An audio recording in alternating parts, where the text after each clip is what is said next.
Siang, salam sehat serta sejahtera untuk kita semua.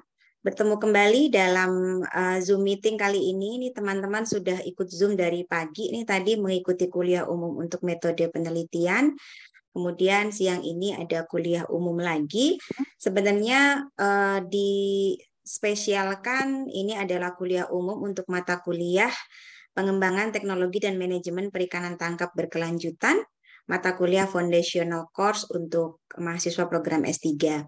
Tetapi tidak menutup kemungkinan materi yang disampaikan bisa diikuti oleh mahasiswa yang lain juga untuk menambah wawasan. Sehingga info ini juga tadi disebarkan di semua mahasiswa, baik S2, S3, baik alumni maupun mahasiswa yang sudah semester di atas.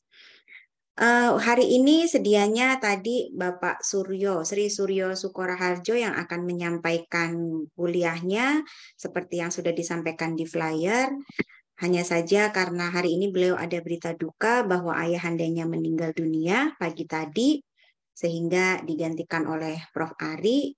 Terima kasih banyak Prof. Ari yang sudah gercep dan standby untuk membackup. Dan karena memang ini Prof. Ari juga yang nanti akan mengisi mata kuliahnya ya Prof ya, salah satunya. Iya, saya. Dan ya, mari kita doakan ya, sejenak kita mendoakan agar almarhum ayahanda dari Pak Sri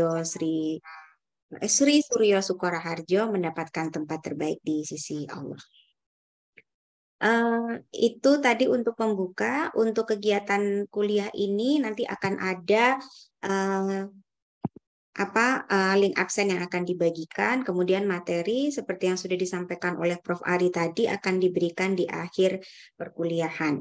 Dan apabila teman-teman nanti ada yang mau ditanyakan, bisa cukup mengirimkan di link di kolom chat atau nanti raise hand.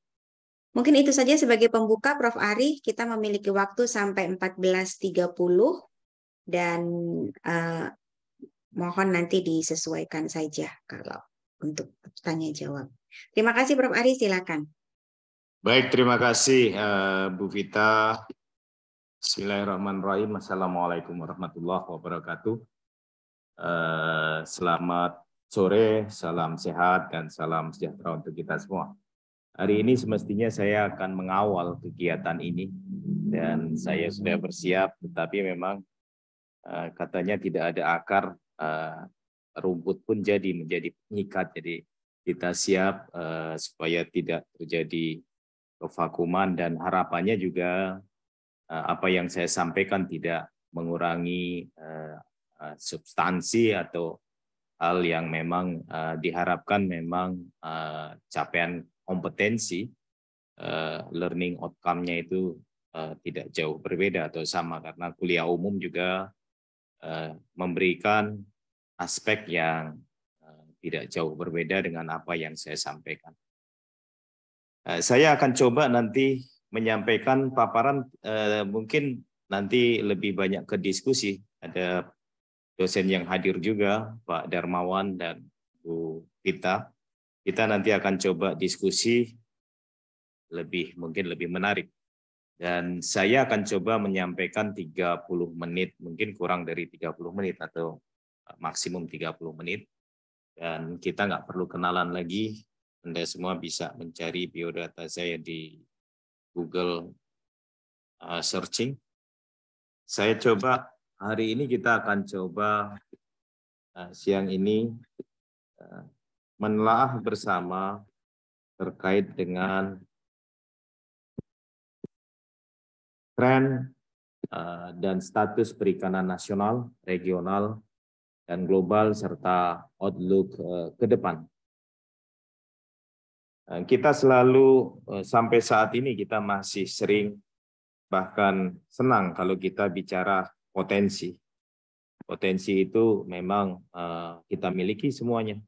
Namun sebenarnya esensi dari potensi tersebut sebenarnya, bagaimana potensi tersebut bisa memberikan kesejahteraan, memberikan karena di dalam undang-undang disebutkan bumi, air, dan kekayaan yang terkandung di dalamnya dimanfaatkan untuk sebesar-besarnya kemakmuran ya, untuk kesejahteraan rakyat.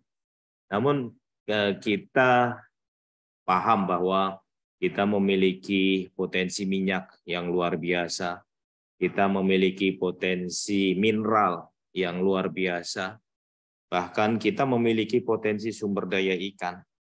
Dan tetapi kenyataannya negara ini masih banyak status kehidupannya yang berada di bawah garis kemiskinan. Bahkan di masa pandemi ini 50% terancam dari penduduk Indonesia itu dalam kondisi rawan kemiskinan. Dan ini menjadi kondisi yang sangat ironis. Saya baru berkunjung kemarin ke Politeknik Manufaktur Bandung.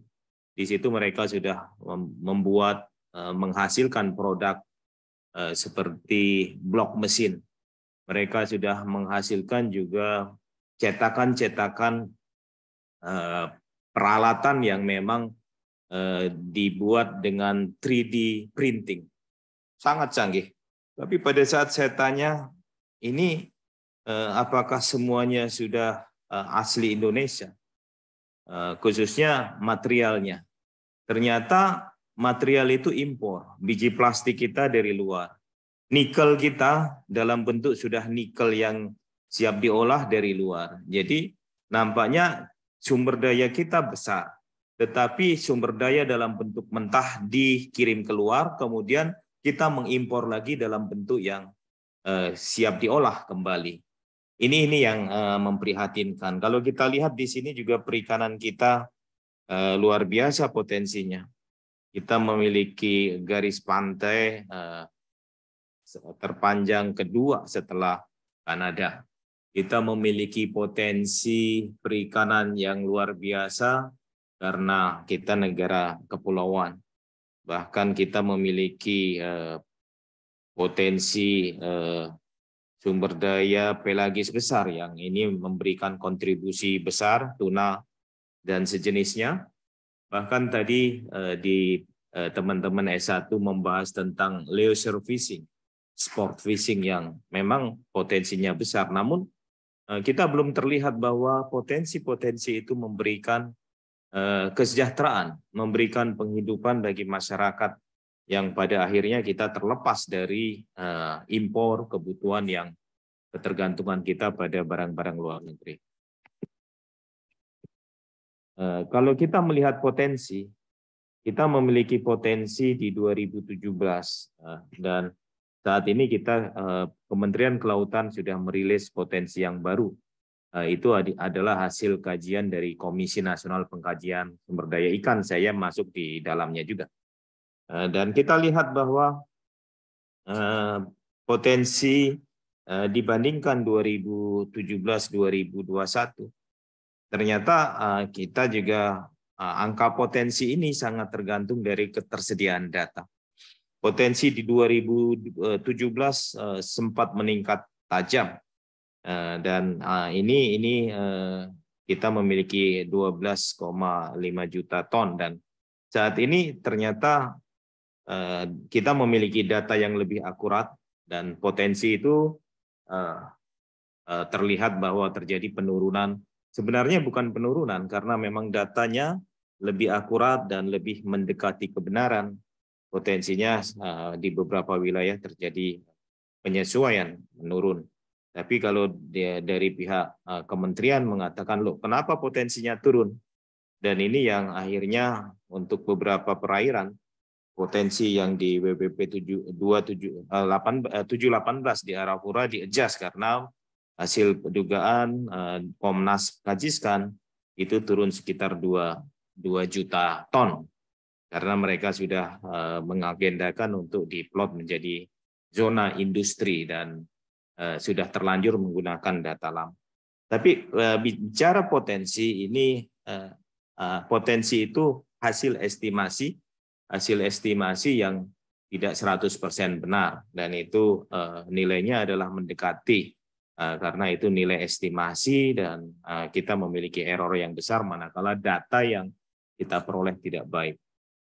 Ini adalah sebaran potensi di 11 WPP untuk beberapa jenis ikan pelagis kecil sampai cumi-cumi. Dan beberapa wilayah sudah diklaim atau direncanakan oleh pemerintah sebagai zona industri seperti WPP 718. Nah, ini akan dikontrakkan dan akan tentu akan ada era baru di mana di situ akan industri perikanan akan ditumbuh kembang. Tetapi pada saat kita melihat tingkat pemanfaatannya di 2017-2021, ternyata di beberapa wilayah WPP itu untuk beberapa jenis kelompok ikan sudah melampaui dari tingkat pemanfaatan yang menjadi batasan, yaitu 1 atau 100%, sudah di atas, artinya sudah over atau sudah fully exploited. Dan wilayah-wilayah yang masih jenis kelompok ikan yang masih berada di bawah seperti yang ditunjukkan di sini,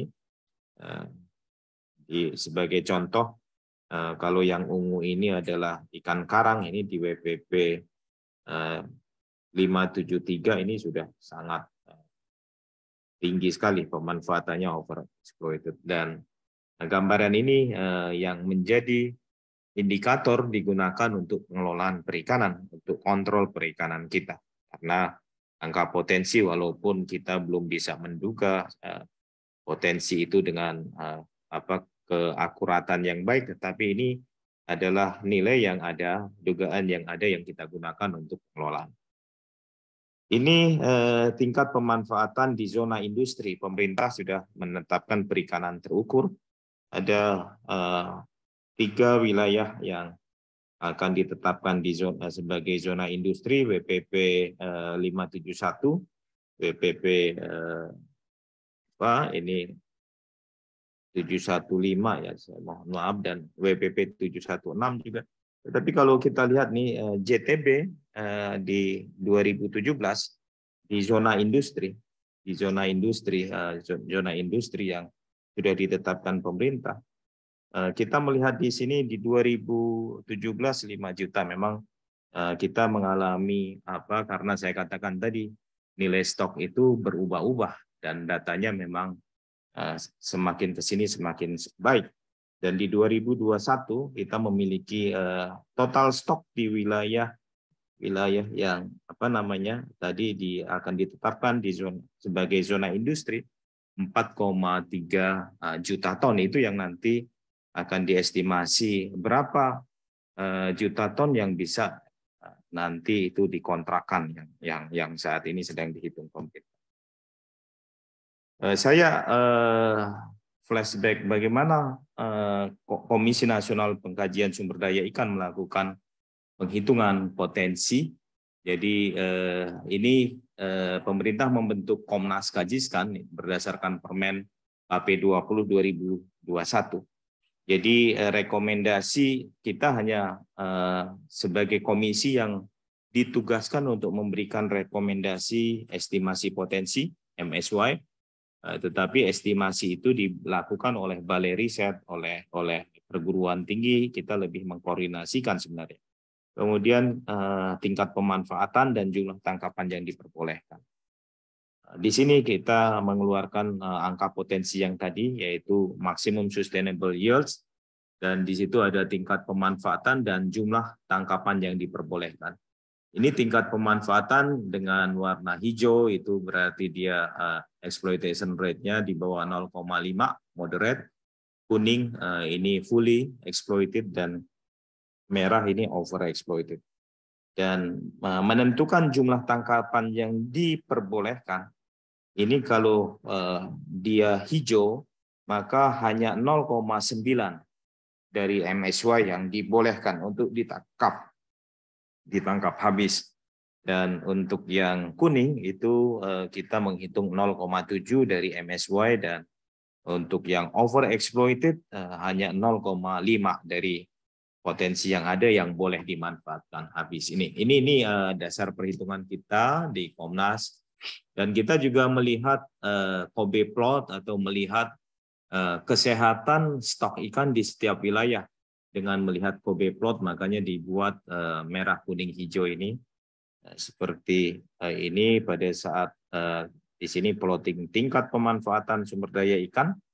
Kemudian yang X, yang sumbu X ini kelimpahan biomasa relatif. Jadi kalau dia berada di posisi ini di bawah 1 rate-nya, dan di kanan ini di atas 1, berarti dia bagus, hijau masih moderate. Kalau kuning ini berarti dia sudah fully exploited, dan yang overfishing adalah yang merah ini karena sudah tingkat pemanfaatannya di atas 1. Di sini juga overexploited juga kalau sudah di atas 1. Jadi itu untuk melihat jadi kondisi kesuburan kesehatan stok ikan di 11 wilayah pengelolaan perikanan. Kemudian apa yang menjadi isu perikanan dunia saat ini? Indonesia sampai saat ini juga masih didominasi oleh small scale fisheries. Ini terkait dengan food security karena hampir sebagian besar kegiatan aktivitas perikanan kita didominasi oleh nelayan skala kecil, jadi tidak jauh dengan kebutuhan hidup dia. Jadi food security-nya, kemudian poverty alleviation, kemiskinan ini tentu bagaimana mereka juga menghadapi permasalahan kemiskinan. Kemudian overcapacity in fishing fleet. Jadi too many fleet, too many fishing boat compare the resources. Jadi lebih banyak fishing fleet-nya dibandingkan sumber daya ikannya. Ini sehingga ini yang menjadi kompetisi yang sangat intens, khususnya di perairan pantai, di perairan yang justru rawan kepunahan sumber dayanya. Kemudian global fish stock, di mana tren non fully exploited ini menurun. Jadi fish stock kita menurun di dunia ini. Kemudian fish trade and commodities, isunya adalah traceability, catch certificate. Jadi sekarang ini menjadi sebuah kewajiban pada saat ikan kita akan dijual di pasar global, ikan tersebut ditangkap di mana, di lintang berapa, dengan alat tangkap apa, kapalnya punya izin tidak, semacam itu. Kemudian dia harus memiliki catch certificate. Kemudian ini yang menjadi isu besar juga, IUU fishing, illegal, unreported, and unregulated fishing. Kita belum bisa menyelesaikan permasalahan ini meskipun di zaman Bu Susi 350 kapal sudah ditenggelamkan yang menghabiskan biaya karena menenggelamkan satu kapal saja 600 miliar. Dan itu buang-buang biaya juga sebenarnya karena ternyata tidak memberikan impact atau efek jera terhadap pelaku illegal fishing. Kemudian kita juga dihadapkan pada isu dan permasalahan low impact fuel efficient fishing. Jadi harapannya bahwa aktivitas penangkapan itu harus efisien. Saat ini kita kelangkaan solar, subsidi. Nelayan juga memerlukan subsidi dan sudahkah efisien kegiatan penangkapan kita? Sudahkah kita menggunakan sumber daya lampu, listrik untuk memikat ikan itu secara efisien? Ini juga menjadi permasalahan. Ini adalah kondisi overfishing, nanti bisa di copy ini saya berikan nanti kopinya.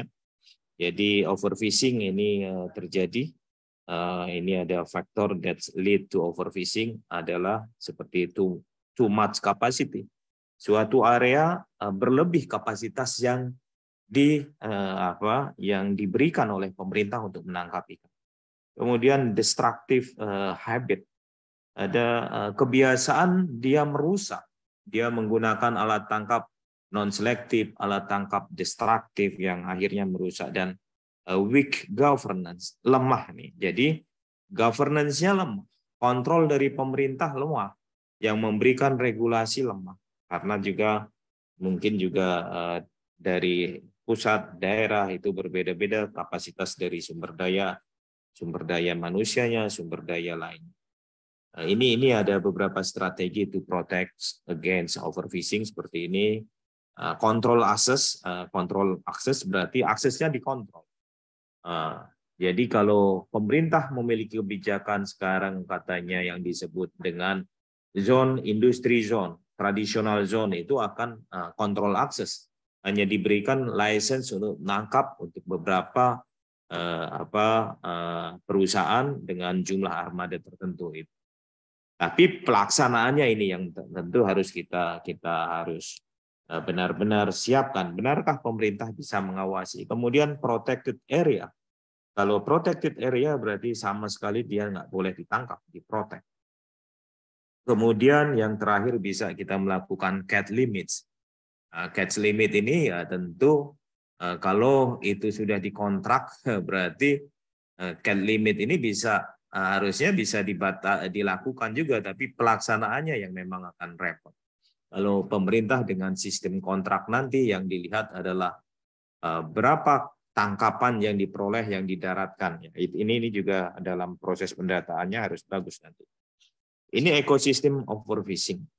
Jadi ekosistem overfishing seperti yang dijelaskan di dalam diagram ini. Jadi di sini overfishing yang pada akhirnya dia akan berpengaruh terhadap physical impact of fishing gear, seperti ini akibatnya ada incidental mortality, habitat modification, kemudian bycatch, harvest mortality, dan pada akhirnya terjadi biological interaction. Ini ada predator-prey interaction. Kemudian ini pada akhirnya dia akan mengakibatkan decline in main trophic level. Jadi penurunan rata-rata trophic level dari sumber daya ikan. Jadi akan menjadi unbalance, tidak balance lagi. Dan pada akhirnya akan alter ecosystem structure and function. Dia akan merubah struktur dan fungsi ekosistem. Jadi dia akan mencapai kesetimbangan baru, dan ini juga yang akan mengakibatkan penurunan dari sumber daya ikan di perairan. Isu bycatch dari kegiatan penangkapan, yaitu bycatch itu hasil tangkapan sampingan yang bukan menjadi tujuan utama penangkapan. Dan ini akan terjadi pada saat nanti pemerintah mengontrakkan industri-industri untuk melakukan penangkapan sumber daya ikan di wilayah Arafura sebagai contoh. Kita pernah memiliki kasus bycatch yang luar biasa di Arafura pada saat pukat udang dioperasikan di sana. Saya menghitung waktu itu bycatch-nya dalam setahun 332.000 ton per tahun dibuang di laut dalam kondisi mati. Yang diambil adalah udangnya saja. Dan pada saat nilai bycatch itu dihitung, dikalikan saja harga 2.000, maka itu 2 triliun rupiah setiap tahun dibuang. Kalau bycatch itu diolah menjadi produk seperti produk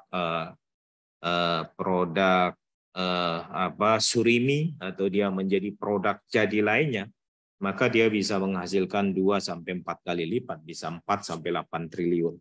Jadi itu pemborosan akibat bycatch. Dan ini kita lihat bycatch yang dibuang dari setiap alat penangkapan. Anda bisa lihat semua di sini. Nah, ternyata memang shrimp troll. Ini dulu kita mengoperasikan shrimp troll di Arafura. Dan pemerintah akan mengizinkan di zona industri nanti shrimp troll beroperasi lagi di Arafura. Shrimp troll juga fishnet atau dia midwater troll akan dioperasikan nanti di WPP 711 di wilayah Laut Cina Selatan di sana. Artinya dia akan menghasilkan bycatch, dan shrimp troll ini bycatch-nya luar biasa besar.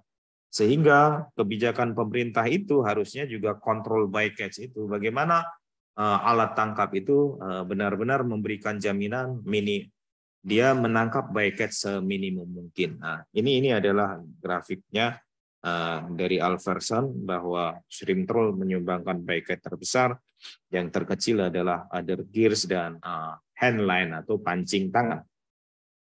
Kita lihat ini bycatch yang tertangkap termasuk kategori dilindungi, ini banyak. Ini adalah sudah masuk endangered species, itu masuk di CITES, di ikan-ikan yang harusnya diprotek. Penyu, kemudian dia tertangkap oleh gillnet, jaring insang, rawai tuna, parimanta ditangkap oleh rawai tuna dan gillnet, hiu atau shark ditangkap oleh gillnet dan pancing rawe. Dolphin juga ikut tertangkap pada gillnet dan pursen.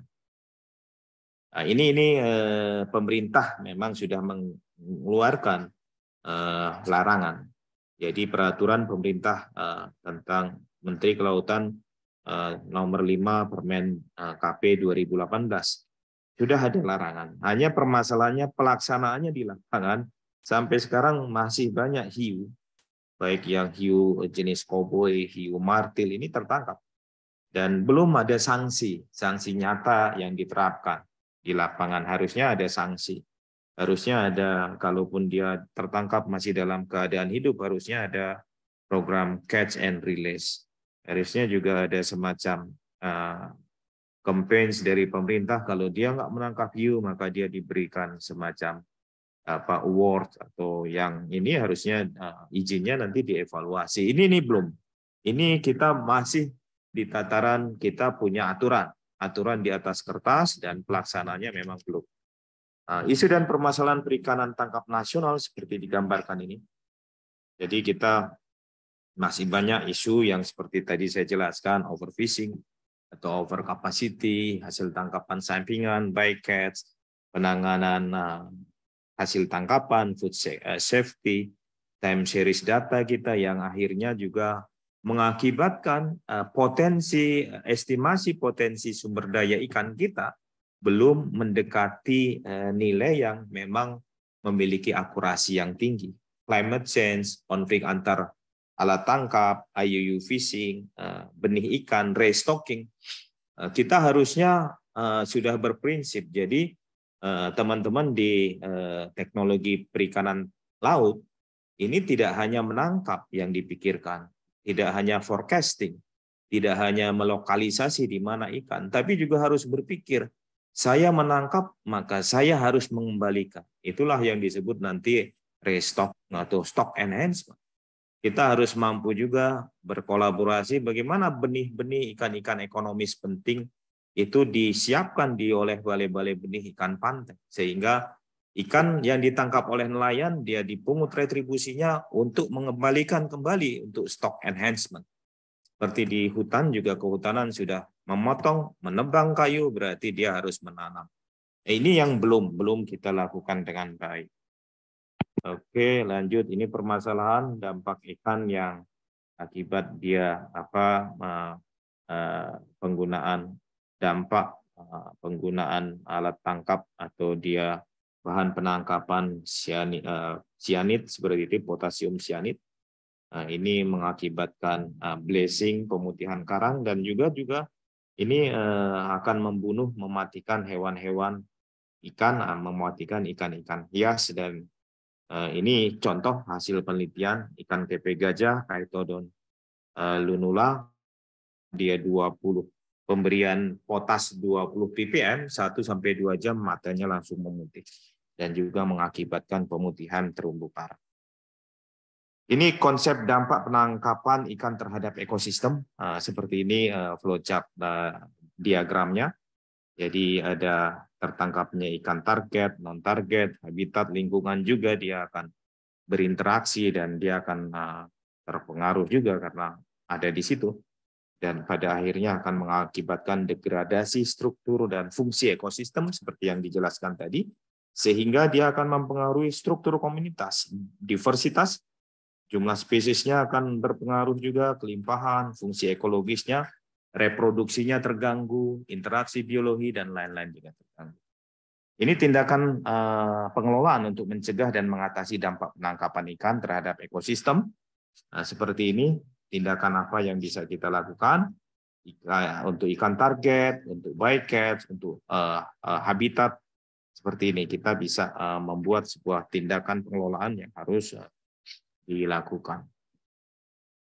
Ini kalau kita lihat di sini apa yang harus dilakukan, dihadapkan pada permasalahan overfishing, pencemaran dan kerusakan lingkungan, perairan, kondisi IUU fishing, kemiskinan nelayan, BBM yang semakin langka, dan tadi berita tadi antri mendapatkan BBM bersubsidi. Ini juga nelayan kita juga ya mendapatkan kuota subsidi dan dampak global climate change. Tapi disampaikan pemerintah subsidinya sudah berlebih, kemudian apakah subsidi itu yang diberikan telah memberikan dampak atau pemanfaat subsidi itu sudah tepat atau belum, ini juga menjadi permasalahan besar. Kemudian desain konstruksi material alat tangkap yang ramah lingkungan ini adalah sebuah upaya yang semestinya bisa kita lakukan. Kita bisa memperbaiki selektivitasnya untuk agar alat tangkap itu ramah lingkungan. Kemudian penanganan ikan di atas kapal ini best handling dalam menunjang food safety. Ini yang perlu kita lakukan. Identifikasi dan pemetaan musim, kapan peak season, low season, pengembangan mata pencaharian alternatif yang menguntungkan, juga pengembangan usaha perikanan tangkap atau industri berbasis sains teknologi maju, dari yang bersifat hunting, gambling, menjadi harvesting atau dia hanya memanfaatkan teknologi sehingga mendapatkan kepastian.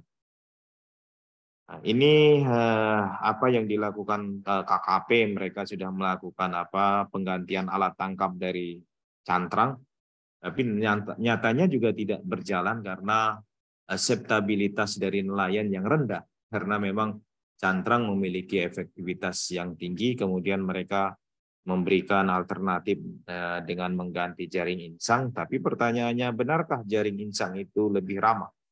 Nah, ini menjadi hal yang mungkin perlu kita kaji juga. Jaring insang yang diberikan jaring insang milenium umpamanya, jaring insang itu tidak dilihat oleh ikan.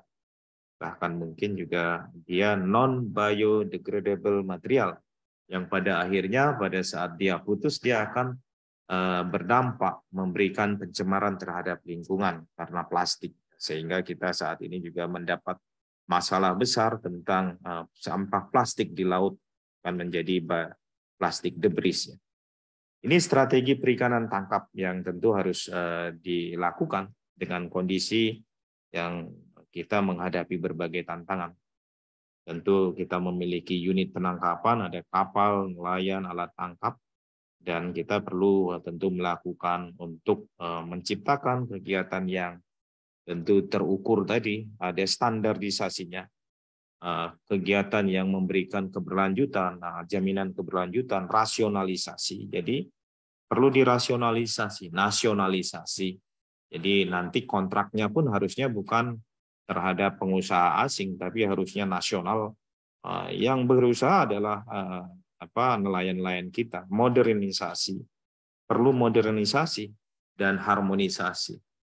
Seperti ini ini adalah alat tangkap setnet yang maju di Jepang. Dia hanya harvesting, menunggu ikan masuk, kemudian dia menggunakan teknologi. Kapan ikan masuk tinggal dipanen, dan akhirnya dia akan meningkatkan kesejahteraan nelayan. Ini tadi uraian tadi, apa itu standarisasi? Standarisasi mengembangkan rancang bangun kapal yang memiliki standar keamanan, standar higienis, standar juga bahwa kapal tersebut memiliki sertifikasi umpamanya yang sesuai dengan regional maupun aturan internasional. Rasionalisasi apa? Jadi kalau di wilayah tersebut sudah padat tangkap, tentu itu harus dikurangi, direlokasi ke tempat lain. Pembatasan pemberian izin, nah ini permasalahan izin. Izin ini terkadang juga sulit dikontrol juga, karena banyak hal-hal yang sifatnya non-teknis politik yang pada akhirnya ini juga tidak sinkron antara kebijakan nasional di pusat dan di daerah. Karena di daerah juga kemampuan sumber daya manusia di dalam pengelolaan perikanan yang masih terbatas. Kemudian nasionalisasi, ini industri dan sarana ini harusnya nasional, penangkapan nasional, mendukung industri galangan nasional, dan semuanya harusnya nasional. Jangan kita mengandalkan sebagai konsumen membeli kapal, harusnya kita bangun sendiri. Modernisasi, peningkatan teknologi, penanganan ikan di kapal, yang ini semua harusnya dimodernisasi. Harmonisasi, diperlukan keselarasan antara institusi tadi pusat daerah, juga restrukturasi armada dengan kondisi sumber daya dan pemanfaatan lanjut. Ini strategi pengembangan perikanan tangkap seperti ini. Jadi ada pemerintah, di mana Kemudian ini aspek pengembangan usahanya seperti ini. Kemudian kriteria teknologi penangkapan yang bertanggung jawab tadi, memang harapannya seperti saya uraikan bahwa teknologinya memiliki selektivitas tinggi, tidak merusak habitat, menghasilkan ikan berkualitas, by catch minim, sampai dia dapat diterima secara sosial oleh masyarakat produk tersebut, akan tidak membahayakan terhadap ikan-ikan yang dilindungi. Kita juga dihadapkan dengan SDGs, tantangan kita SDGs, yaitu Sustainable Development Goal. Khusus untuk SDGs 14, yaitu kehidupan di bawah air. Di situ disebutkan, melestarikan, memanfaatkan secara berkelanjutan sumber daya kelautan dan sumber daya dan samudra untuk pembangunan berkelanjutan. Ada 7 target yang sudah ditetapkan. Ini Sustainable Development Goal ini sudah diratifikasi, di-accept oleh seluruh dunia termasuk Indonesia untuk menjalankannya karena dia sudah masuk di dalam kesepakatan di Perserikatan Bangsa-Bangsa.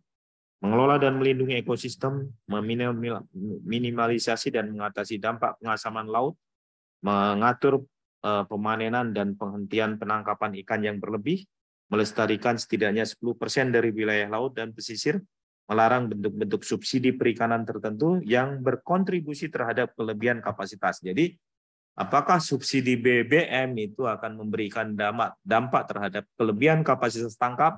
Ini harusnya tidak boleh kalau dia pada akhirnya merusak. Kemudian meningkatkan manfaat ekonomi bagi negara berkembang, kepulauan kecil, dan negara kurang berkembang. Ini seperti ini yang poin 14-17, menerapkan hukum internasional, dan lain-lain.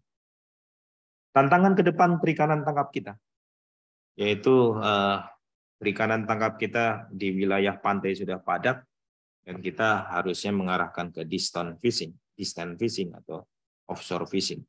Kemudian pengembangan deep sea fishing technology, tapi ini mungkin juga terbatas pengembangannya untuk lebih ke pharmaceutical, farmasi, atau untuk suplemen, food suplemen, karena untuk kebutuhan pangan mungkin tidak tepat kalau deep sea fisheries ini dikembangkan karena populasi stoknya juga terbatas. Sustainable coastal fisheries, penerapan perikanan tangkap berbasis, ini yang perlu departemen kita memperkuat, yaitu restocking, stock enhancement, dan sea ranging.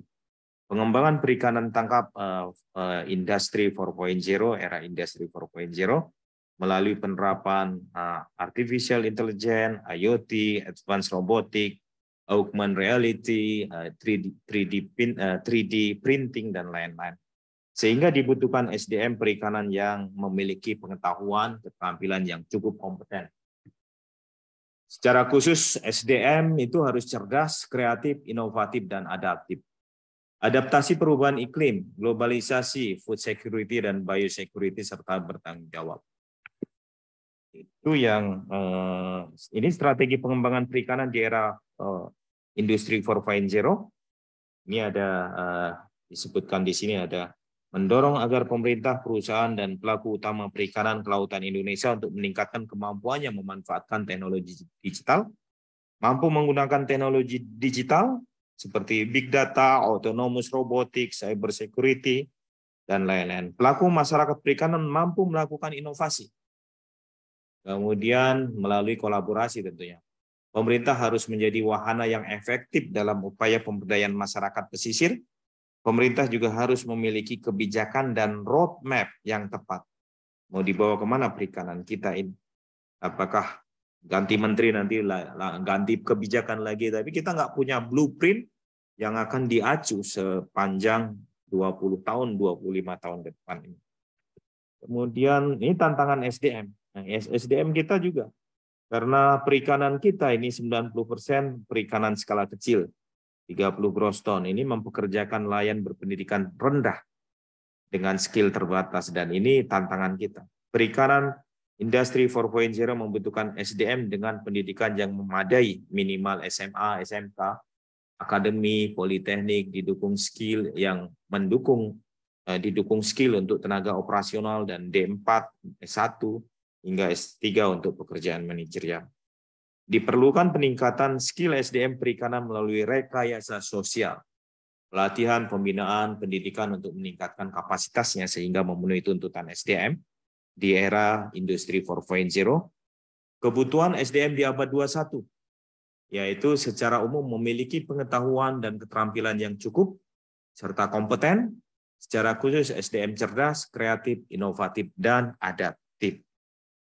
Ini the future fisheries industry kita. Siapkah kita dengan mengurangi tenaga kerja manusia dan kita menerapkan sensor, karena kita menerapkan artificial intelligence. Di sini sudah sensor-sensor semua ini, dari kapal sensor kita bisa mensensor bagaimana hanya ikan-ikan tertentu yang masuk.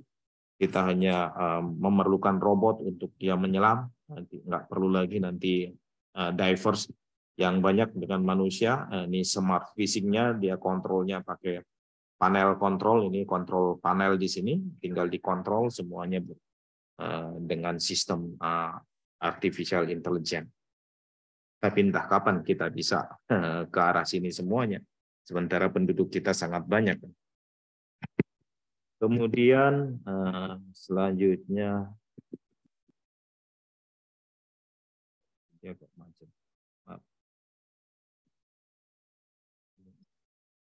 baik, ini contoh terakhir. Ini contoh terakhir bahwa ini high-tech setnet fisheries di Jepang. Jadi setnet with the keeping cage. Jadi nelayannya ini sekali pasang ini untuk beberapa tahun. Jadi ikan dia akan masuk di setnet ini, dia punya control station sini. Nelayan hanya melihat hari ini ikan apa yang masuk, berapa jumlahnya. Dia akan tinggal kontak ke pelelangan, ikan hari ini yang masuk adalah salmon sejumlah 1 ton atau 10 ton. Berapa harganya sekarang, semacam itu. Ikan-ikan yang kecil dia masuk di keeping cage. Ini yang saya katakan tadi, sinergi untuk pembesaran di sea farming.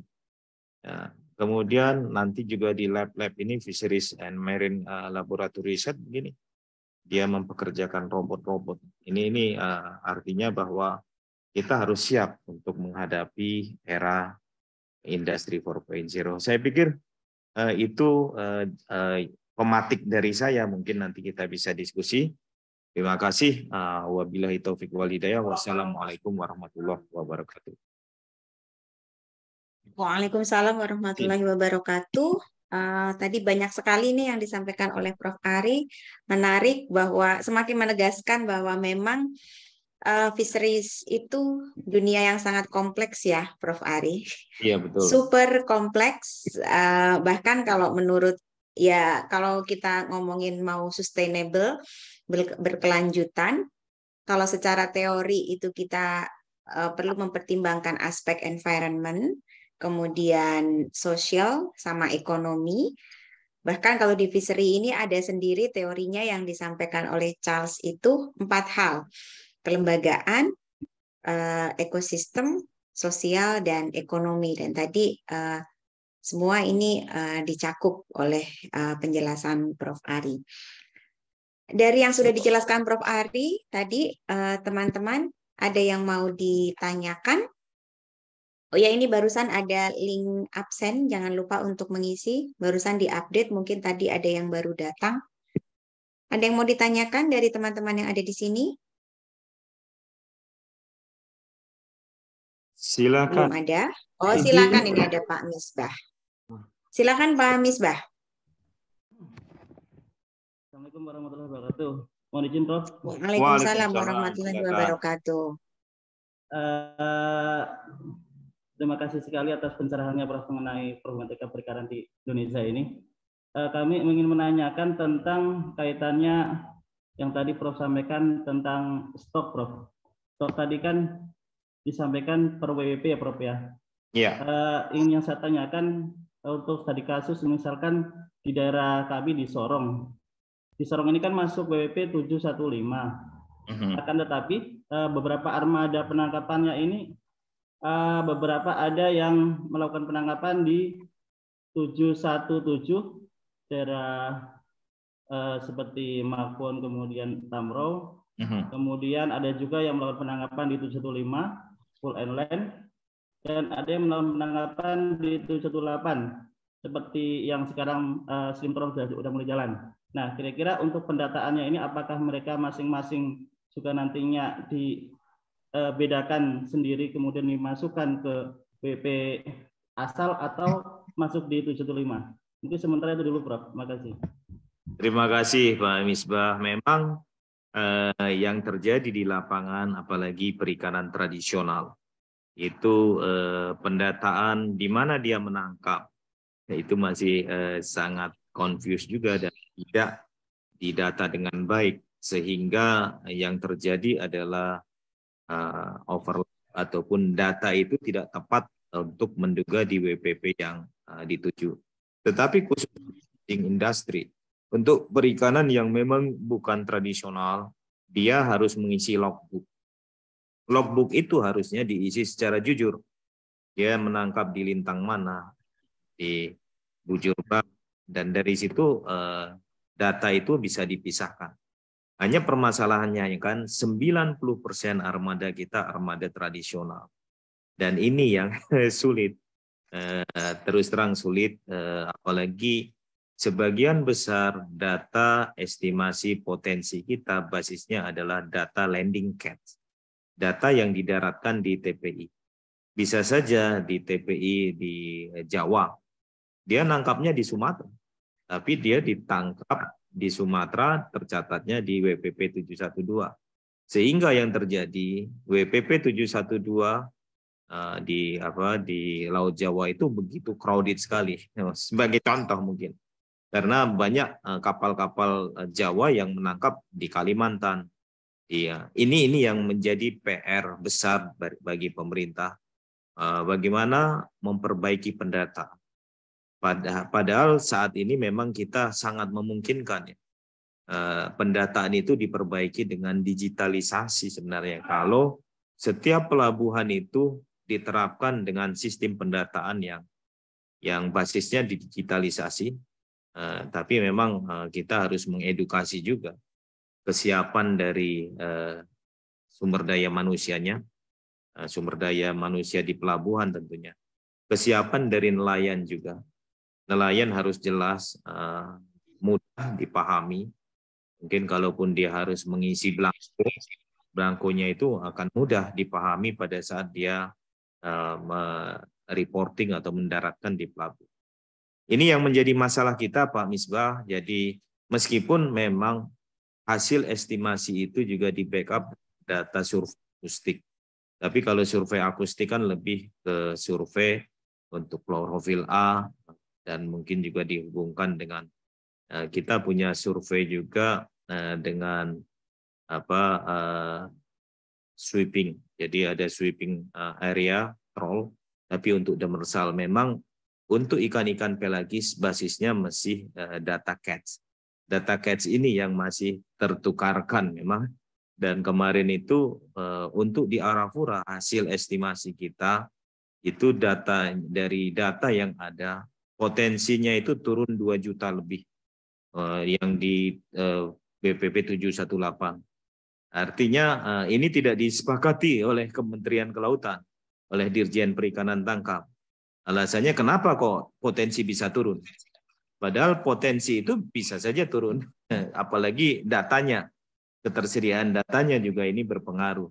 Tapi Kementerian menetapkan di permennya untuk stok 2021, khusus untuk Arafura 718 dikembalikan dengan stok yang lama, nilai stok yang lama. Harusnya dikasih bintang itu. Padahal sebenarnya hasil analisis potensi terjadi penurunan 2,2 juta ton, 2,1 juta ton. Kenapa terjadi penurunan? Aktivitas sejak moratorium penangkapan yang diterapkan oleh Bu Susi itu menurun drastis. Artinya bahwa landing catch-nya menjadi menurun. Tetapi bukan berarti penurunan stok itu, ini yang dijelaskan ke Menteri susah. Penurunan stok bukan berarti stoknya rusak atau stoknya sedikit, enggak. Karena memang stok yang ditangkap waktu yang dulu, tahun sebelumnya 2007, overfishing, Jadi stok yang sekarang kurang dari 2 juta itu nggak overfishing di bawah. Kalau dulu sudah overfishing, stoknya dulu berapa umpamanya saya harus 8 juta umpamanya. Sekarang tinggal 6 juta. Tapi yang 8 juta dulu itu overfishing. Yang sekarang tidak, dalam kondisi dia tidak overfishing. Dia kondisinya biru atau hijau. Hijau disebut hijau. Orang Madura antara biru dan hijau sama ya. Jadi stoknya sebenarnya ini. Stoknya sebenarnya bukan berarti stoknya buruk, enggak. Pada saat itu Mas Aris ada ini. Jadi kami waktu itu didebat, kenapa? Khususnya Pak Dirjen nih, nggak mau dia terima stok kami. Kenapa stoknya turun, 2 juta turun? Nah, alasannya apa? Ya alasannya tidak ada aktivitas penangkapan di sana, sehingga baru ini adalah stok yang di bawah nilai overfishing.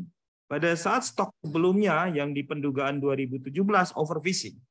Sekarang tidak overfishing, armadanya juga sedikit. Harusnya acuan untuk menetapkan nanti berapa kuota yang diberikan untuk armada yang akan mengeksploitasi di sana, di zona industri, harusnya dasarnya acuannya stok yang sekarang yang tidak overfishing. Tapi kan dikembalikan khusus Arafura stoknya stok yang lalu, stok yang overfishing. Nah ini juga menurut saya ya boleh-boleh saja. Hanya untuk pendekatan keberlanjutan sumber daya, kita kan pendekatannya precautionary approach. Precautionary approach berarti kehati-hatian. Jadi bisa saja nanti iya pakai stok yang lama. Kaidah kehati-hatiannya kita lepas itu. Karena stok yang lama sebenarnya overfishing. Itu Pak Misbah, dan ini menjadi PR bersama, menjadi PR-nya Mas Aris, PR-nya teman-teman di Kementerian Kelautan. Bagaimana kita bisa untuk memberikan data yang lebih akurat. Saya pikir itu. Makasih Pak Misbah. Terima kasih, Prof. Bahan paparan saya sudah saya share di media chat. Ya. Selanjutnya silakan. Terima kasih Prof. Ari. Pak Misbah, terima kasih. Untuk selanjutnya ini ada Mas Hasan nih, akan bertanya. Silakan Mas Hasan. Baik, terima kasih. Izin Prof. Silakan. Tadi terkait AI fishing, Prof. Jadi penanganan pelanggaran terhadap AI fishing yang telah dilakukan pada periode-periode sebelumnya, seperti disampaikan Prof. tadi melalui penenggelaman kapal, kemudian penanganan pelanggaran melalui tindakan pidana, tadi disampaikan juga ternyata kurang efektif ya, Prof. Terus ketentuan yang terbaru, Prof, terkait penanganan pelanggaran pengawasan itu di dalam UICK itu sekarang adalah pembinaan dan hukuman administrasi. Jadi pertanyaan kami, apakah dengan adanya kebijakan baru UICK ini, apakah efektif atau tidak dengan pembinaan dan hukuman administrasi? Itu yang pertama, Prof. Kemudian yang kedua, Prof, terkait tadi sampaikan Prof juga tentang penanganan ikan di atas kapal. Yang kita lihat bersama, penanganan ikan di atas kapal di Indonesia sudah mulai membaik, terutama untuk kapal-kapal ukuran besar dan untuk tujuan ekspor. Tapi bagaimana dengan ini, Prof? Dengan kapal-kapal small scale, sedangkan kita dominannya adalah small scale. Bagaimana terus small scale itu tidak ada namanya, jarang adanya untuk tujuan ekspor. Mereka kebanyakan untuk kebutuhan sehari-hari. Bagaimana kita menyikapi itu, Prof? Izin Prof, yang terakhir, Prof, terkait ini juga SDM di Indonesia, Prof. SDM perikanan maupun SDM secara umum. Di Indonesia itu semakin tinggi, tadi Prof sampaikan kalau nelayan itu ya SMP, SD gitu ya, Prof ya. Semakin tinggi SDM, tingkat pendidikan SDM di Indonesia, Prof. Misalkan sudah D3 atau D4 atau S1, maka yang namanya pekerjaan nelayan sebagai nelayan bukan menjadi pilihan, Prof. Jadi semakin tinggi, nah artinya bagaimana kita menghadapi era-era baru terhadap dunia perikanan tangkap yang tadi Prof sampaikan. Demikian, Prof. Terima kasih. Terima kasih. Bu Vita, saya jawab ya biar nggak lupa ya. Baik, mangga silakan. Baik, Mas Hasan. Yang mau bertanya sabar dulu nanti. Silakan, Prof. Ari. Jadi pertanyaan pertama terkait illegal fishing, memang Bu Susi sempat menenggelamkan 356 kapal, dan Pak Sekjen waktu itu bicara dengan saya, satu kapal biaya penenggelaman itu 600-an juta, Prof. Ari. Terus saya katakan berarti ada berapa miliar uang dibakar. Kemudian waktu itu kan saya mengkritik juga bahwa penenggelaman kapal dengan cara diledakkan itu hanya memberikan efek jera dan memalukan negara pelakunya karena dikeplokin di muka umum, tapi tidak memberikan efek jera. Yang kedua, dengan proses itu berapa ikan-ikan yang mati, kemudian pengotoran lingkungan laut karena kapal-kapal itu diledakkan, puing-puingnya kemana-mana. Kemudian kerusakan dari lingkungan itu sudahkah diestimasi? Kalau akhirnya kan di stop itu. Dan itu nggak memberikan efek jera karena memang permasalahannya bukan kepada takut tidaknya. Orang nyolong narkoba juga sampai digorok, tetap aja narkoba ada. Ditembak di manapun tetap aja karena memang itu sudah jaringan kriminal yang mereka nggak takut mati, apalagi hanya diledakkan. Nah, itu jadi justru peledakan itu kerugiannya besar sekali. Jadi hitung aja. Padahal kita juga, Bu Vita, waktu sebelum saya berangkat ke Malaysia kan kita dapat satu hibah kapal itu dari Pak Haji. Iya. Saya waktu ikut mengurus 600 gross ton di Pontianak. Waktu itu kita lapor, Pak Rektor disampaikan, kapal itu tarik aja ke Pelabuhan Ratu karena mesinnya udah rusak karena dipretelin. Pada saat mau ditarik, berapa biaya penarikan? 300 juta. IPB nggak punya uang. Oke, akhirnya kita scrap jadi 600 juta. Uang cash kita terima. Harusnya uang cash itu kita berikan kapal ke PSV. Enggak, diambil rektorat kan. Maksud saya, kalau 356 kapal yang diledakkan di scrap aja, kalikan berapa dampak yang kita bisa dapatkan uang itu, kasihkan ke nelayan untuk pengembangan mereka. Nah, ini yang tidak terpikir dengan cerdas oleh Bu Menteri yang dulu.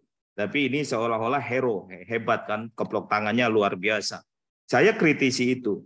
Jadi bagaimana supaya itu menjadi efek, supaya itu hilang, tapi menghilangkan susah tetap ada. Yaitu rumah kita harus diisi, Pak Hasan. Diisi dengan UU CK ini tidak cukup hanya pembinaan dan sanksi administratif, tapi rumah kita diisi. Coba Pak Hasan punya rumah 3, istrinya 1. Pasti rumah yang kedua, ketiganya nggak akan diisi. Dan pasti kalau di situ banyak mobil mewah, pasti hilang Pak, dicolong. Banyak maling yang masuk karena nggak ada. Tapi juga pada saat kita menerapkan laut kita dijaga oleh tentara-tentara, oleh penjaga laut, berapa biaya operasi yang disediakan? Besar sekali. Jadi mau tidak mau mengerahkan nelayan kita di-upgrade supaya nelayan itu sehubungan tadi dengan nelayan kita yang lemah, bagaimana dia di-upgrade. Karena nelayan kita walaupun pendidikannya rendah, dia bisa di-upgrade pengetahuannya. Kalaupun nanti hanya SMP, upgrade dengan pelatihan, penggunaan sonar, penggunaan alat canggih bisa. Setelah itu dikonsolidasikan. Jangan nelayan kita seperti pemilik angkot.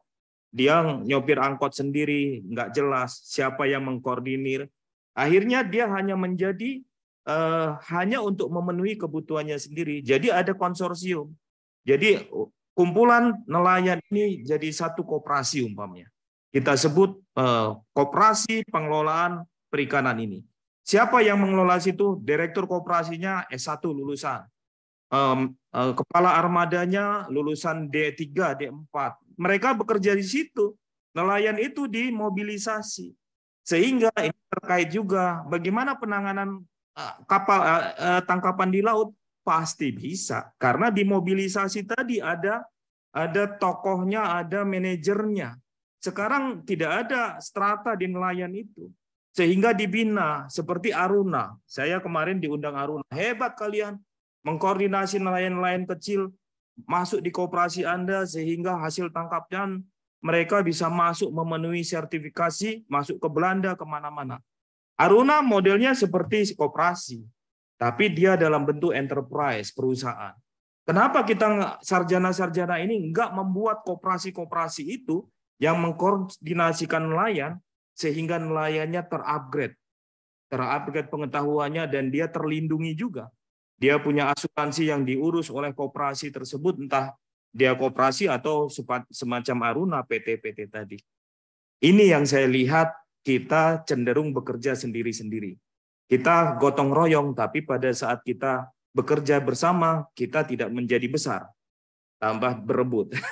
Ini yang buruknya di Indonesia. Saya nggak tahu. Harusnya bisa. Jadi ada semacam bapaknya yang melindungi. Bisa dalam bentuk koperasi, bisa dalam bentuk enterprise seperti Aruna tadi. Sehingga pembinaannya di sana. Sehingga mereka juga bisa mengisi ruang-ruang laut yang kosong. Dan tidak akan ada lagi maling yang masuk nanti. Saya pikir itu Pak Hasan, Mas Hasan sudah menjawab semuanya itu. Jadi nanti di situ sarjana-sarjana perikanan menjadi manajernya. Karena prestis loh, koperasi di Jepang itu manajernya aja pakai Mercedes-Benz. Dan dia bangga mengkoordinir nelayan-nelayan kecil. Dan dia saya lihat luar biasa bisa. Dan di situ sarjana-sarjana membuka lapangan kerja. Di Aruna banyak sarjana kita juga. Coba belajar di Aruna itu anak-anak muda hebat. Saya bilang produknya nelayan kecil udah masuk ke Belanda, masuk ke Eropa dan wilayah lainnya. Ini yang menjadi saya melihat ke depan harusnya bisa kalau kita lulusan kita terjun langsung dan membina mereka, bahkan nanti mengkonsolidasikan, kita membangun sebuah enterprise yang melindungi mereka atau mungkin dalam bentuk koperasi dan lain-lain. Saya pikir itu, Mas Hasan, makasih. Baik. Izin Prof, jadi poinnya itu berarti kita meningkatkan kapasitas kelembagaan lainnya, Prof. Betul. Operasi betul. Ataupun enterprise lainnya, begitu ya, Prof? Iya, iya. Usahanya, Prof, begitu ya, Prof? Iya, iya. Ya, kalau kasih, Prof. Itu terjadi, kita nggak perlu mengawasi laut. Mereka udah mengisi laut-laut kita. Dan nggak akan ada pencurian lagi nanti. Kalau laut kita diisi oleh nelayan kita. Terima kasih, Prof. Oke, baik. Terima kasih ini Mas Hasan. Selanjutnya kita undang penanya berikutnya. Ini urutan sesuai yang di layar. Ini ada Mas Tiadi M. Nur. Silahkan Mas Tiadi. Ini saya remove dulu Mas Hasan. Silakan. Bu Tika.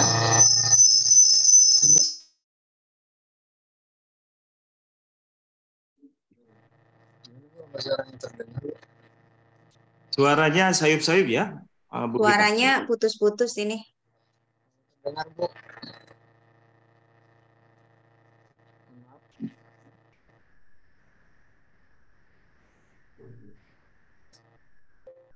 Gimana Mas Tiadi, bisa di ini suaranya putus-putus tapi dicoba lagi. Gimana Bu, apakah sudah terdengar suaranya? Tes sudah ini. Halo? Halo? Ya, silakan. Baik, terima kasih sebelumnya Ibu Pika dan Prof. Ari Purbayanto. Terima kasih banyak telah memberikan kuliah umum. Sedikit saja Prof, tadi mengenai pola perikanan terukur Prof, yang mengenai jumlah hasil tangkapan yang tidak boleh melebihi dengan kuota. Saya ingin sejalan dengan SDGs poin 14 yang tadi disampaikan Prof. Apakah memang pola perikanan terukur ini sejalan dengan hal yang memang SDGs canangkan? Dan sejauh ini apakah pola perikanan terukur ini sesuai Prof dengan hasil tangkapan yang memang dijalankan di setiap misalkan di daerah penangkapan pendaratan ikan itu Prof? Terima kasih Prof. Itu saja. Terima kasih Mas Tiadi. Wah, ini ada orang Kementerian Kelautan, Mas Aris itu yang cocok menjawab. Apakah sejalan enggak?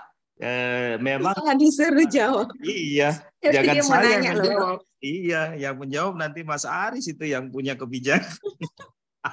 Beliaunya langsung menyesal. Iya, memang masih dalam bentuk persiapan. Jadi belum memang alangkah baiknya karena memang yang dijadikan acuan stok.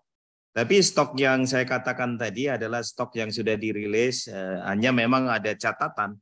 Stok khusus yang 718 itu stok lama sebenarnya. Karena hasil estimasi stok kita kan turun karena memang moratorium waktu itu, bahkan stok turun itu, stok yang turun itu sudah berada pada kondisi normal. Harusnya memang tidak boleh berlebih. Nanti Mas Aris hanya memang bagaimana permasalahan, paling pertanyaannya bagaimana mengontrolnya supaya tidak berlebih. Karena setiap orang yang sudah dia membeli kuota, maka dia akan serakah. Kalau bisa saya ambil sebanyak-banyaknya. Nah, ini sekarang perilaku itu bagaimana ini, Mas Aris, nanti mengontrolnya gimana ini? Ini nanti Mas Aris mungkin bisa diskusi juga di forum ini, Mbak Vita, Bu Vita. Iya, mungkin Mas Aris mau menanggapi juga. Aduh, kenapa jadi saya? Beliau birokrat tuh harus wajib menjawab. Ya. Izin Prof. Ari, Bu Vita. Ya. Sebenarnya mau bertanya tapi disuruh menanggapi ya.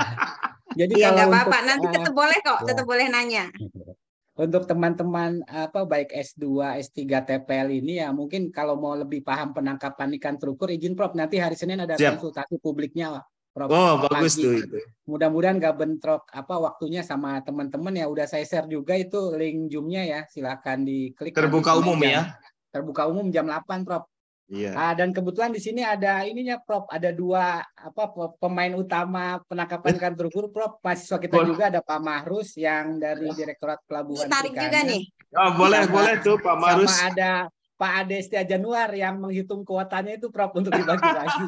Mungkin nanti bisa menambahkan ya, karena mungkin yang saya kurang paham mereka bisa menambahkan, Prof.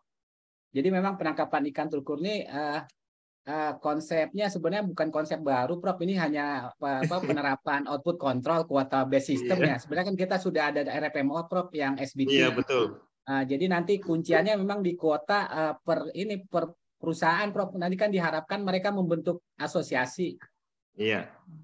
Nanti ya di setiap yang asosiasi tersebut kan mempunyai beberapa kapal. Nah, nanti itu ada kuota maksimumnya yang nggak bisa dilampaui dalam setahun.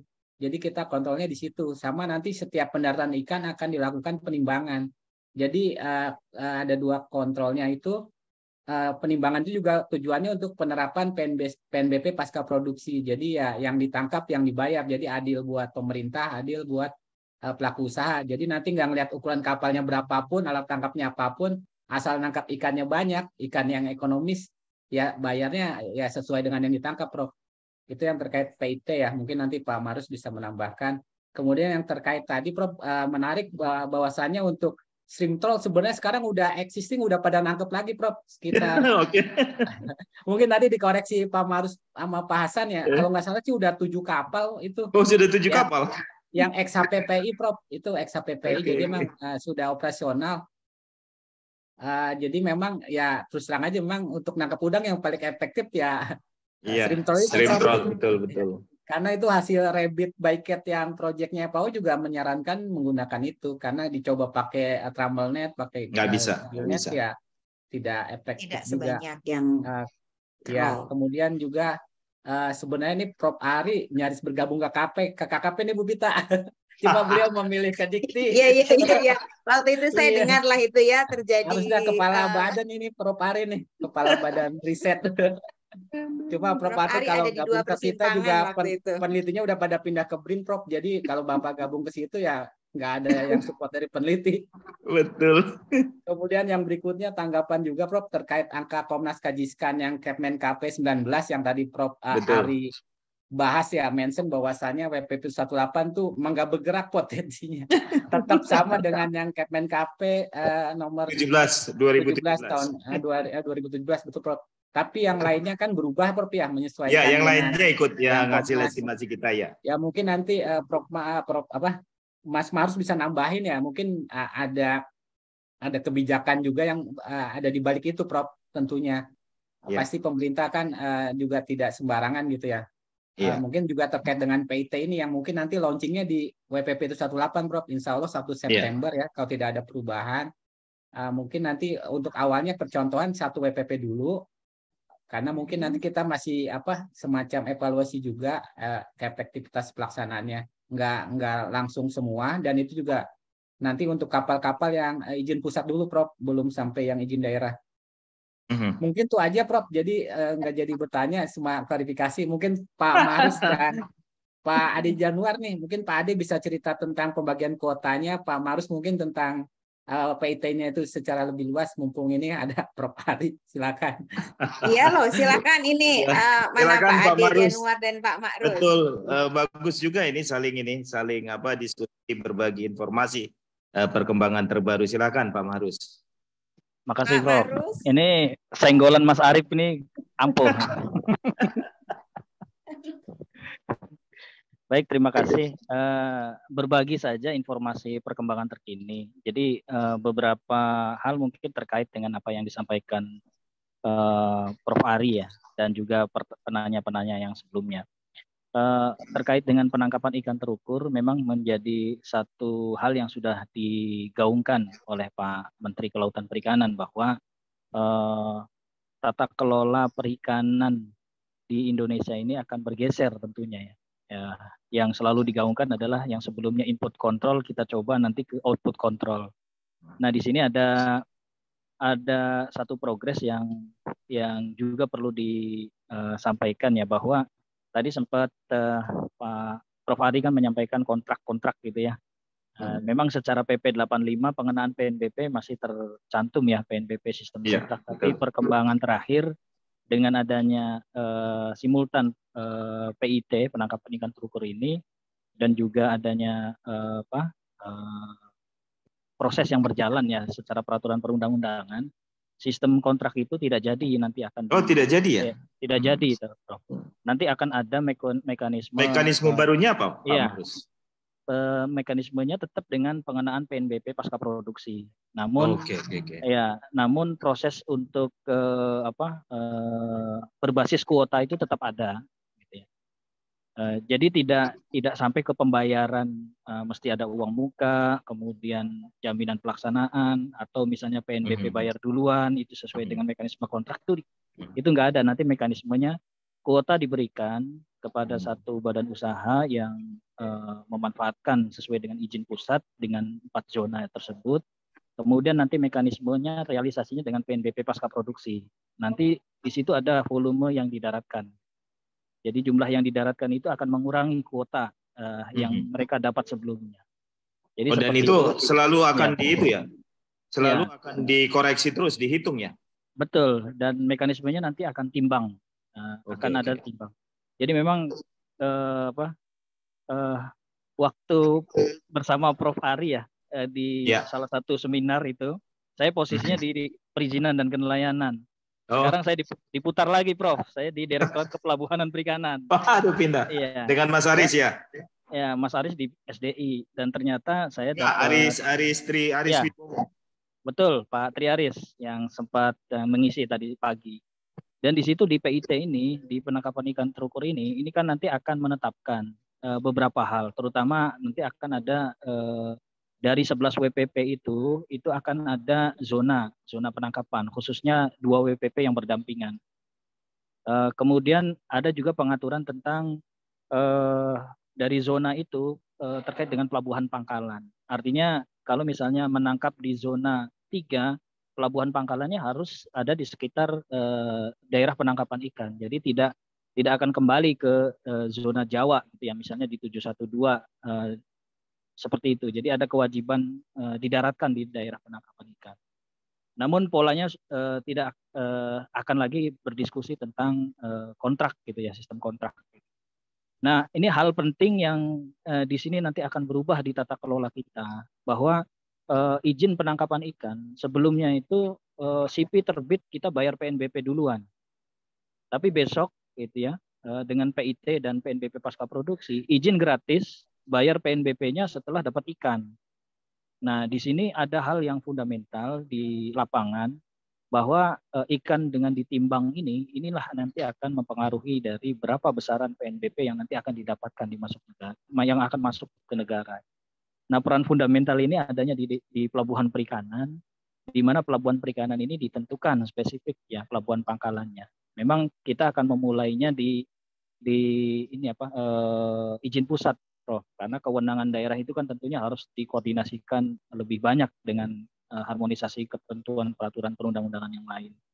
Jadi seperti itu perkembangan terakhir, Prof. Dan mudah-mudahan bisa jadi ini menjadi ikhtiar dari beberapa kelemahan kita sepanjang perikanan itu berdiri dengan input control, output control yang kita berbasis kuota tuna sirip biru saja kita belum bisa karena dia bukan non-target spesies. Kita akan menerapkan berbasis kuota dari semua target spesies, termasuk yang SBT non-target spesies juga akan masuk di dalam skema itu. Mudah-mudahan ini akan menjadi perubahan dari tata kelola perikanan di Indonesia ke depan secara lebih baik dan memberikan banyak penerimaan bagi negara dan tentunya kita akan mendapatkan ke depan rincian dari setiap potensi sumber daya ikan yang diestimasikan kemudian di jumlah tangkapan yang diperbolehkan ini sampai kepada per spesies. Yang sebelumnya JTB ini hanya per kelompok spesies. Mudah-mudahan nanti dengan penimbangan yang baik 1 tahun, 2 tahun, 3 tahun ke depan, maka kita akan mendapatkan data pendaratan yang tentunya akan juga digunakan Prof. Ari di dalam Komnas Kajiskan, sehingga nanti kita bisa menentukan kuota itu sudah bisa per spesies ke depannya. Mudah-mudahan Bu, teman-teman semua ini, mohon doanya yang sambil sekolah ini bisa ikut bersama-sama dengan teman-teman semua di pembelajaran. Terima kasih. Oke, baik. Terima kasih Pak Terima kasih, Pak Mahrus sudah menambahkan. Jelas, ya. Terima kasih. Mudah-mudahan nih Mas Tiadi pertanyaannya jadi makin clear ya, bukannya makin tadi dari paparan tadi meluas sampai ke berbagai sisi yang memberikan pendapat, mudah-mudahan makin clear ya. Siap. Benar Bu Pita, karena memang spesifik banget penjelasan dari Mas Markus tadi. Terima kasih banyak Prof. Terima kasih. Oke, terima kasih Pak Mahrus. Saya remove dulu. Ini waktu kita tinggal sedikit lagi, tetapi di sini masih ada 3 penanya. 2 penanya raise hand dan ada 1 penanya tadi menuliskan di chat. Nah, ini saya ke yang raise hand dulu. Tapi mohon pertanyaannya singkat ya, 1 saja karena waktunya tinggal sebentar. Mas Rian, silakan. Belum kedengaran suaranya. Apa di aku saja ya? Masih mute. Tes. Sudah. Belum terdengar. Rian, tapi halo Mas Rian. Sudah unmuted. Halo Mas Rian, suaranya belum terdengar. Sekarang sudah terdengar, Bu? Sudah. Oke, baik Bu. Menarik sekali, Prof. Tadi pembahasan yang ibarat dilempar-lempar ke sana ke sini. Saya juga sedikit melihat tentang perikanan terukur ini, Bu. Dan izin Prof, terkait dengan output kontrol serta input kontrolnya, Prof. Kebetulan di sini juga ada pakar-pakarnya yang mengisi bidang-bidang itu, dan saya merasa juga butuh kecerahan sedikit ya. Ada beberapa kejanggalan terkait dengan perikanan terukur ini. Mohon para abang-abang ini sedikit mencerahkan ya terkait dengan perikanan terukur ini. Tadi juga sempat diangkat juga oleh Bang Nur tadi, Bang Setiadi Nur, tapi saya lebih ke melihat bagaimana pengawasan input atau output kontrol ini, Prof. Nah, di mana fenomena yang hilang suaranya. Suara masih. Hilang suaranya. Jauh rupanya. Waduh, ini dia online di mana ini Mas Rian? Hilang suaranya. Dia nggak kali kalau hilang suaranya. Oke, kita skip dulu untuk ini apa? Terima kasih Mas Tiadi sudah kirim chat. Mudah-mudahan beliaunya nyari. Malah hilang kayaknya sekarang orangnya. Ya, hilang. Jaringannya. Oke. Kita lanjut ke penanya selanjutnya. Ini Ibu Elizabeth. Silahkan Bu. Singkat saja ya Bu. Bu Pita. Ya, singkat Bu. Ya. Prof. Ari, selamat siang, Prof. Ya, selamat siang. Yang ingin saya sangat ini sekali dengan materi yang Prof paparkan. Yang saya ingin tanyakan ini mengenai tindakan pengelolaan untuk mencegah dan mengatasi dampak penangkapan Prof terhadap ekosistem.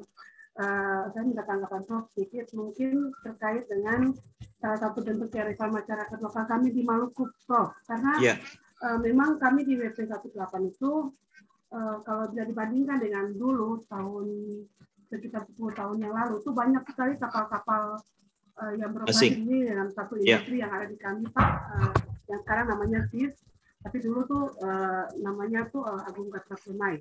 Apa? Perusahaan, saya lupa namanya, Prof. Tapi Dharma Samudra bukan? Bukan, Prof.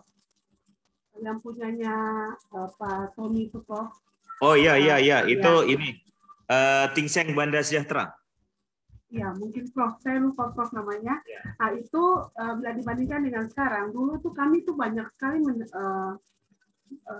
mendapatkan ikan, Prof. Maksudnya kalau sekarang tidak ada kapal-kapalnya, namun ikannya malah tidak ada. Dulu kapalnya ada beroperasi, perusahaannya ada beroperasi, ada ikannya banyak, gitu, Prof. Nah, yang saya mau tanyakan lagi yang kedua, tanggapan Prof mengenai kearifan lokal kami tadi, Prof. Karena itu juga merupakan salah satu bentuk tindakan kami untuk menjaga kelestarian ekosistem laut kami, Prof. Terima kasih, Prof. Terima kasih, Bu Kita.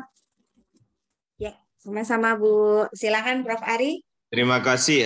Terkait dengan PASI, Bu Elizabeth, sebelumnya bimbingan kami Bu Deli, Dr. Deli Matruti di Unpati, beliau juga meneliti PASI untuk penangkapan Ethylus jenis Ethylus red snapper di wilayah PASI di Maluku.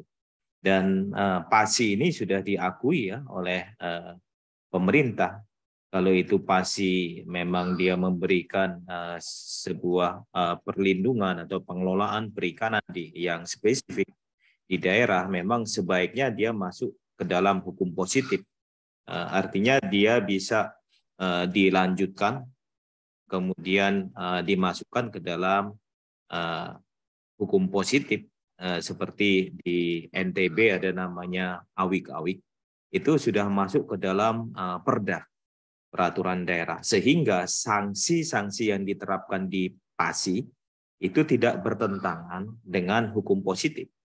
Jadi dia tidak melanggar. Kalaupun ada pelanggaran kemudian ditangkap oleh tim PASI, oleh pengawas yang dia terhimpun dalam PASI, maka secara hukum positif itu tidak melanggar dan itu bahkan didukung.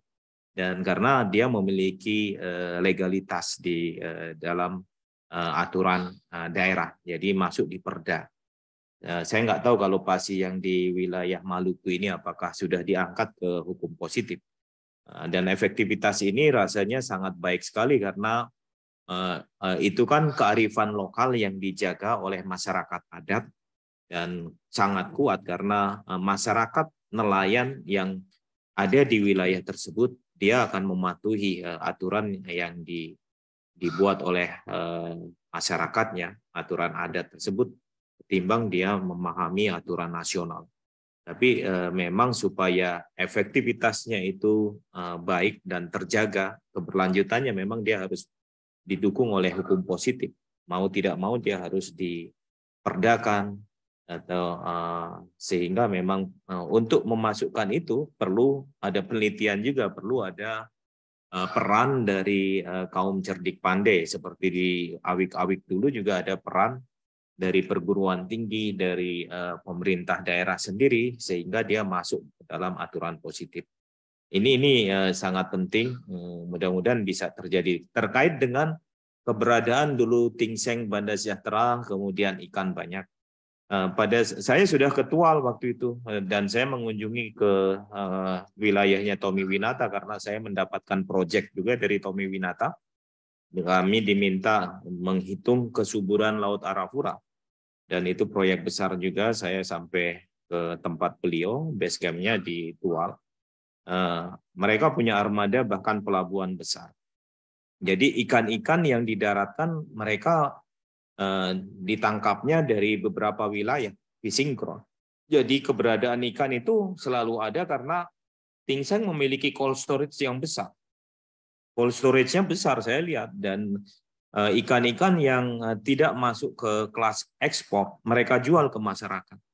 Jadi sediaan ikan itu besar, makanya saya sedih juga pada saat pemerintah tidak menyetujui adanya lumbung ikan di Maluku. Padahal konsep lumbung ikan itu kita rancang Bu Vita dulu awal dari PSP itu konsepnya. Saya masih ada bahan paparan pertama tahun 2010. Kemudian kesini kita udah nggak diajak lagi. Kemudian setelah itu pemerintah tidak menyetujui adanya pembangunan lumbung ikan nasional di Maluku. Konsep lumbung ikan itu sebenarnya termasuk ketersediaan ikan. Kenapa ikannya susah? Karena nggak ada yang menangkap, Bu. Belum tentu ikannya nggak ada. Ikannya banyak karena nggak ada yang menangkap. Arafura itu ikannya banyak karena hasil penelitian kami. Arafura itu kesuburan tertinggi dengan klorofil A yang memiliki indeks terbaik tertinggi di Indonesia itu hanya Arafura. Dan karena itu, kenapa tidak ada ikan, tidak ada yang menangkap? Ada yang menangkap, tapi jumlahnya kurang. Jadi hasil tangkapan tidak memenuhi kebutuhan masyarakat. Sehingga mau tidak mau memang kalau ke depan ini nanti di Pak Mahrus kan sudah diberikan izin itu untuk sistem kontrak. Setidaknya nanti ada hasil tangkapan yang memang kelasnya memang tidak untuk ekspor pasti akan digunakan oleh masyarakat. Dan mudah-mudahan nanti akan ada cold storage besar yang memang dibangun, yang memang itu menjadi cadangan ikan nasional, ikan di wilayah tersebut. Ini masalahnya, Bu, tetapi ikannya stoknya ada, yang menangkap kurang. Sehingga kebutuhan ikan untuk Maluku memang akhirnya kurang juga. Pada saat itu kan ada PT Guna Samudra yang di sebelum Tual itu, kalau yang Tingseng Banda Sejahtera di Tual, kemudian di Dobo itu ada PT Guna Dharma Samudra, kalau nggak salah saya ke sana juga. Saya sudah menginap di Dobonya sendiri, dan saya kan sudah keliling seluruh Arafura sampai ke Kaimana. Saya melakukan sampling juvenil. Saya turun langsung, saya menggunakan alat sampling TremelNet dan GillNet. Saya turun langsung dengan Pak Fedi dan teman-teman waktu itu masih muda-muda, kita berani itu turun, padahal banyak buaya juga di sana. Dan buku kita bisa dibaca, Ibu, mungkin ada di perpustakaan PSP, Perspektif Pengelolaan Perikanan Tangkap Laut Arafura, yang ditulis oleh Daniel Moninca, Haji Sularso, Fedi Sondita, dan Ari Purbayanto. Waktu itu saya paling muda. Dan kita sudah menghitung tingkat kesuburan di Arafura. Hanya permasalahannya sekarang memang nelayannya yang kurang. Saya pikir itu jawabannya, Bu Elizabeth. Kalau mungkin nanti mau mengangkat pasi, itu bagus juga. Pasi itu terus ditumbuh kembangkan, tapi harus masuk ke hukum positif. Baik, Prof. Makasih, Prof. Masukannya. Terima kasih. Ada Bu Vita sebelum closing, ada Pak Darmawan mungkin akan memberikan closing remark. Iya, cuma ini ada satu pertanyaan lagi masih mau dijawab nggak, Prof? Sebelum apa itu? Closing. Dari siapa? Ada di chat dari saudari Hanana. Ini bertanya mengenai pendapat Prof. Ari untuk mengatasi kesulitan nelayan dalam mengakses BBM bersubsidi. Benar, ini kan menurut Prof. Ari. Saya lihat tadi pagi di pemberitaan, kuota BBM subsidi kita sudah melampaui 502 triliun. Jadi batas yang diberikan pemerintah adalah 500 triliun. Memang pemerintah kedodoran dalam mengatur siapa yang berhak mendapatkan subsidi. Karena di Indonesia ini orang yang berhak merasa bahwa haknya itu diambil oleh orang yang nggak berhak. Orang yang nggak berhak dia merasa dia berhak gitu. Karena memang orang kita itu nggak mau dia terus terang, artinya dia harusnya mengaku saya harusnya nggak perlu mendapatkan subsidi, tapi ternyata nggak, akhirnya memang kedodoran. Dan ini juga penting bagi nelayan bahwa subsidi yang ada di nelayan kan sekarang susah. Jadi memang mau tidak mau kita harus ikut membantu ini Bu Vita mengembangkan mesin yang hybrid. Bisa nggak kita bikin hybrid jadi setengah BBM, setengah motor? Jadi nanti motor itu bisa dibangkitkan dengan solar cell atau jadi hybrid. Sekarang ada mobil hybrid. Jadi kalau dia sudah starter awal, kemudian dia udah melaju, mesin utama yang bensin dimatikan dengan mesin listrik atau mungkin tenaga penggerak angin. Nah, ini juga penelitian yang perlu bisa dilakukan. Karena kita akan kesulitan juga, nelayan pasti akan berebut dengan kondisi saat ini. Dan ini yang perlu disikapi. Akses BBM susah, tentu ini juga harus ada nelayan tidak bisa bergerak sendiri melalui asosiasi atau melalui kelompok-kelompok nelayan, perkumpulan mungkin koperasi, sehingga jelas bagaimana mereka mendapatkan akses subsidi BBM tersebut. Karena memang banyak yang menggunakan subsidi tersebut, tetapi sebenarnya bukan yang berhak. Saya pikir itu, tetapi menurut saya alternatif bagaimana kita juga teman-teman mungkin para periset menghasilkan mesin hybrid. Jadi hybridnya dia bisa biasanya pakai 100 liter solar, mungkin dia bisa hanya menggunakan 50 liter, 50 liter yang lainnya di cover dengan tenaga baterai atau tenaga solar system. Ini yang mungkin di labnya Bu Vita juga perlu mengembangkan, atau kapal yang streamline, jadi didorong dengan tenaga angin sedikit, dia melajunya kencang. Nah, ini perlu set juga, tapi itu antisipasi yang bukan dalam kondisi singkat. Kondisi singkat ini tentu masyarakat nelayan harus berkonsolidasi. Dia melalui koperasi untuk menuntut bahwa mereka harus mendapatkan kepastian bahwa BBM itu diperoleh. Kalau sendiri-sendiri memang akan susah. Mungkin di dalam jangka pendek ini begitu, tapi jangka panjangnya kita harus memunculkan inovasi baru, Bu Vita. Terima kasih. Saya pikir itu jawabannya. Ya. Baik, Prof. Ari, sekalian mau promosi karena tadi disentil-sentil sama Prof. Ari. Jadi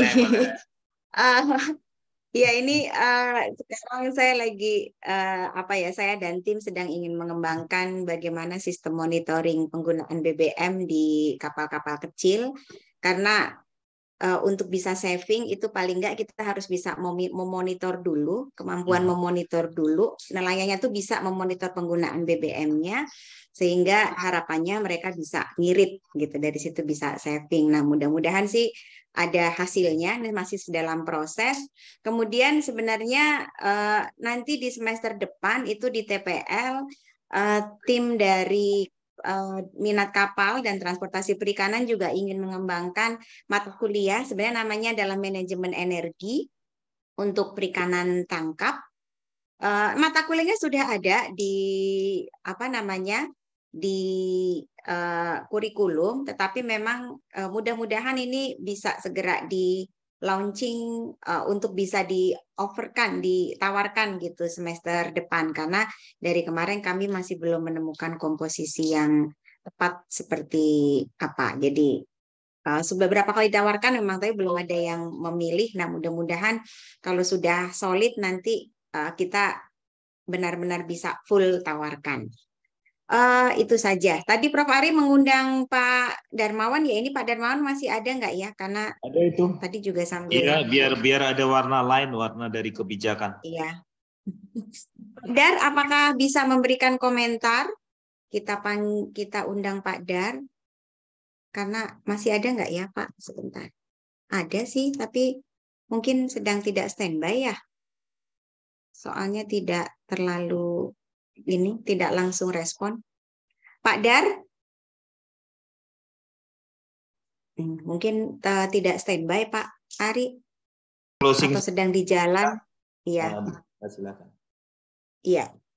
Mungkin itu saja, Prof. Ari mungkin ada mau meringkas atau yang meresume dari yang disampaikan sore ini. Terima kasih teman-teman, sampai jumpa di kuliah kita berikutnya.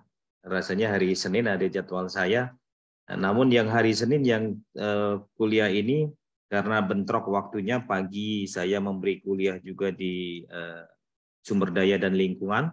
Nanti kalau bisa kuliahnya disatukan yang sore saja ya, mudah-mudahan bisa ya 16 pukul 16. Ya, nanti saya umumkan ya. Terima kasih.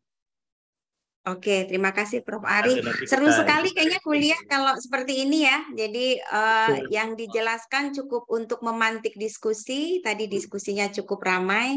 Mudah-mudahan aura seperti ini selalu terjadi di setiap pertemuan dan di semua kelas. Karena kadang juga tidak semuanya berjalan dengan sangat kondusif. Tapi ini super sekali kuliah sore ini. Terima kasih Prof. Ari atas materi yang diberikan. Saya akan stop recording terlebih dahulu. Nah,